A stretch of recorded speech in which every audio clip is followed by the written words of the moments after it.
Assalamu alaikum dear viewers, welcome to my YouTube channel Cafe English Card. Please subscribe my channel and stay connected with my channel. আজকে আমি আলোচনা করব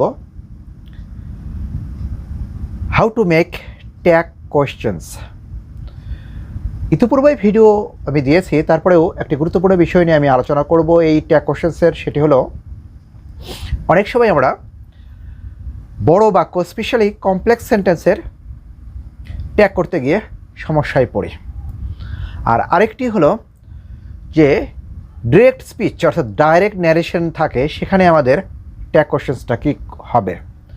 তো বলে রাখি, tag questions করতে চাইলে ইউজুয়ালি যা করতে হয় সেটা হলো প্রদত্ত বাক্যের অক্সিলারি ভার্ব, নট জাতীয় কিছু না থাকলে অক্সিলারি সঙ্গে নটের সংক্ষিপ্ত রূপ এন অ্যাপোস্ট্রফি টি যুক্ত করতে হয় এবং প্রোনাউন সাবজেক্ট ব্যবহার করতে হয়।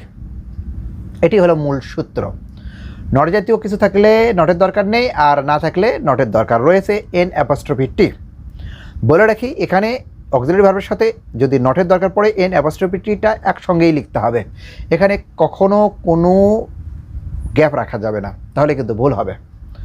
তো ডিয়ার ভিউয়ার্স, এখানে যে বিষয়টা এখন আমি আলোচনা করব সেটি হলো যে কমপ্লেক্স সেন্টেন্সের আসলে ট্যাগ কী করে বা কী হবে, এটি নিয়ে ভিডিও দেওয়াটা অত্যন্ত জরুরি মনে করেই আমি আজ এই ভিডিওটা তৈরি করছি। কারণ হলো বেশ কিছু বই পুস্তকেও অর্থাৎ বাজারে যে গাইড বই পাওয়া যায় সেখানেও কিন্তু ভুল রয়েছে দেখতে পেয়েছি।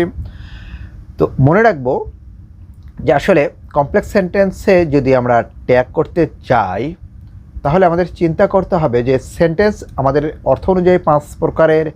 একটি সেন্টেন্স হলো ইন্টারোগেটিভ, অ্যাসার্টিভ এবং ইন্টারোগেটিভ। তো গঠন অনুযায়ী সিম্পল, কমপ্লেক্স, কম্পাউন্ড যাই হোক না কেন, অর্থ অনুযায়ী যে 5 প্রকার, এই সেন্টেন্সগুলো আর ওই সেন্টেন্সগুলোর কিন্তু মিল রয়েছে। গঠন অনুযায়ী যা কোনো একটি, অর্থ অনুযায়ী তা কোনো একটি।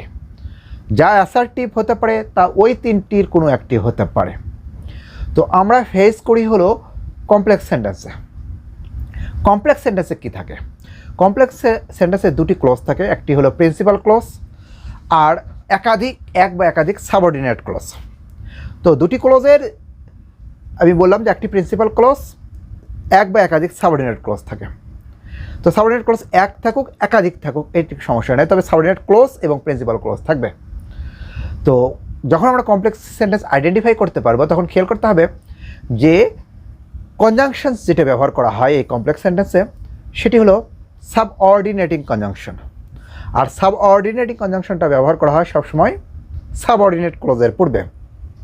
ডিয়ার ভিউয়ার্স, খেয়াল করতে হবে সাবঅর্ডিনেট ক্লোজের পূর্বে কিন্তু সাবঅর্ডিনেটিং কনজাংশন ব্যবহার করা হয়।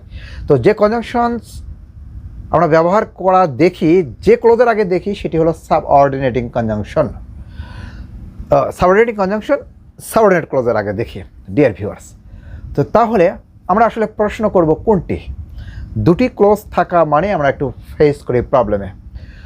খেয়াল করতে হবে যে প্রশ্ন যদি করতে হয় সবসময় প্রিন্সিপাল ক্লজে প্রশ্ন হয়। ইন্টারোগেটিভ বাক্য, কমপ্লেক্স সেন্টেন্সকেও যদি আমরা ইন্টারোগেটিভে তৈরি করি তাহলে প্রশ্ন করতে হবে হলো প্রিন্সিপাল ক্লজে। এবং এই রিলেটেড কিন্তু আমরা কারেকশন বিষয়ে বিভিন্ন প্রশ্নের সম্মুখীন হই বিভিন্ন ধরনের প্রতিযোগিতামূলক পরীক্ষায়, ভর্তি পরীক্ষায় সহ। ওকে, তাহলে প্রশ্ন করতে হবে হলো প্রিন্সিপাল ক্লজে। প্রিন্সিপাল ক্লজ, তাহলে প্রিন্সিপাল ক্লজ কি? যে ক্লজের আগে কনজাংশন থাকে না সেটি হলো প্রিন্সিপাল ক্লজ। তো ডিয়ার ভিউয়ার্স, সহজেই বলে রাখি, প্রিন্সিপাল ক্লজ সেটি যার আগে কনজাংশন থাকে না।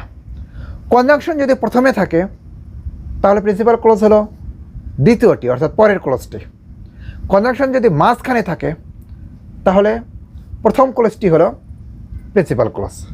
তাহলে প্রশ্ন করব কোনটিতে? প্রিন্সিপাল ক্লজটিকে, অর্থাৎ যার আগে কনজাংশন নাই। তো ট্যাগ কোশ্চেন্স কি? ট্যাগ কোশ্চেন্সও তো কিন্তু কোশ্চেন্স, সুতরাং সেখানেও প্রশ্ন করতে হবে প্রিন্সিপাল ক্লজকে। তাহলে এখন যদি বলি I know that you are honest, তাহলে দ্যাট হলো কনজাংশন, ইউ আর অনেস্ট হলো সাবঅর্ডিনেটিং ক্লজ। তাহলে আমাদের যদি ইন্টারোগেটিভ বাক্য তৈরি করি তাহলে এটা হবে হলো আই নো। ট্যাগ কোশ্চেন যদি করি আই নোকেই কিন্তু করতে হবে। কখনো সাবঅর্ডিনেট ক্লজে কিন্তু প্রশ্ন করা যাবে না। প্রশ্ন করতে হলে প্রিন্সিপাল ক্লজকেই করতে হবে। যদি আমরা কমপ্লেক্স সেন্টেন্স জানি তাহলে কিন্তু প্রিন্সিপাল ক্লজকেই প্রশ্ন করতে হবে, মাইন্ড ইট।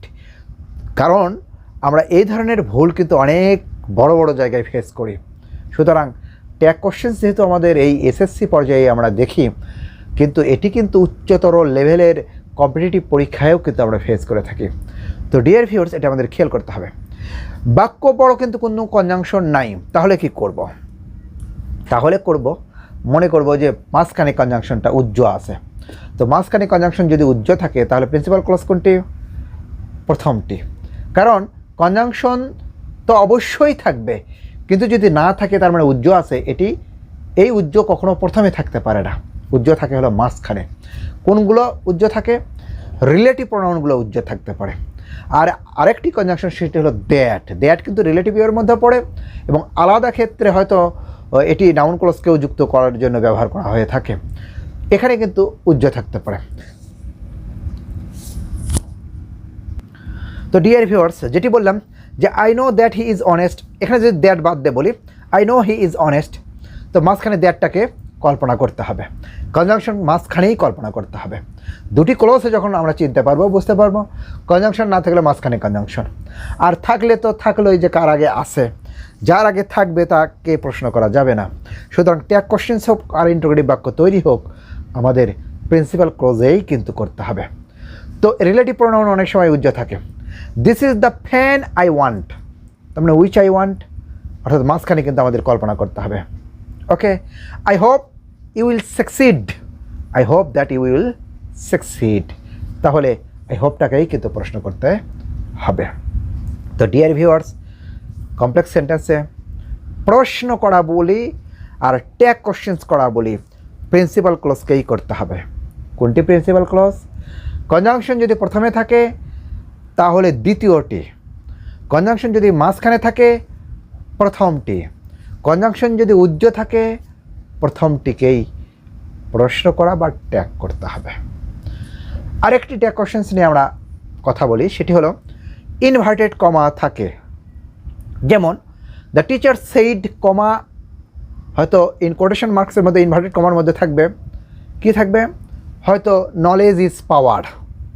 ওকে, তো এখানে আমাদের একটু খেয়াল করতে হবে, যদি ট্যাগ কোশ্চেন্সের শূন্যস্থানটা ইনভার্টেড কমার মধ্যে থাকে, ট্যাগ কোশ্চেন্সের শূন্যস্থানটা যদি ইনভার্টেড কমার মধ্যে থাকে, মানে শূন্যস্থানটাও যদি ইনভার্টেড কমার মধ্যে থাকে, তাহলে ট্যাগ কোশ্চেন্স করতে হবে ওই ইনভার্টেড কমার মধ্যে যে বাক্যটা থাকবে সেটিকে ঘিরে।